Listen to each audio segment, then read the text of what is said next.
आज सकाळी मुरबाड कल्याण रोडवर रायता ब्रिजवर एका मिक्सरच्या गाडीवर प्रवासी वाहतूक करणारी जी गाडी आहे तिचा डायरेक्ट ॲक्सिडेंट झाला। समोरासमोर ठोकल्यामुळं ओव्हरटेक करताना निश्चितपणे तो आदळला गेला आणि 11 प्रवासी जाग्यावरच मृत्यू झालेत। सगळ्यात विचित्र अपघात खऱ्या अर्थाने झाला आहे। आजचा दिवस खऱ्या अर्थाने आमच्या दृष्टीने खूप वाईट वाटतोय।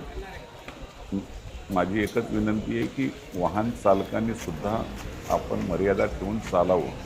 कधीकधी आपल्या चुकीमुळं दुसऱ्याच्या जीवाला आज खऱ्या अर्थाने तिथे धक्का बसलेला आहे। आज 11 कुटुंबांच्यावर हा प्रसंग आलेला आहे। आता मला माहिती मिळेल की एकाच कुटुंबातली 3 मुली आहेत, 2 मुली आणि 1 मुलगा असा प्रसंग आहे। आणि एक आमचा महसूलचे कर्मचारी अधिकारी आहेत आणि ते सुद्धा खूप चांगला अधिकारी, अशा अधिकाऱ्याला सुद्धा त्याच्यामध्ये मृत्यू आला आहे।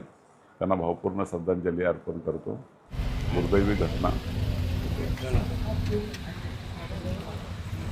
पुलाचं काही विषय येत नाही, घाईघाईने सुरू करण्याचा आता काही पावसाळा नाही आहे, त्याच्या आजूबाजूचं काम सुरू करण्यासाठी ते चालू करणं गरजेचं होतं, नाहीतर तो रस्ता पूर्ण झाला नसता।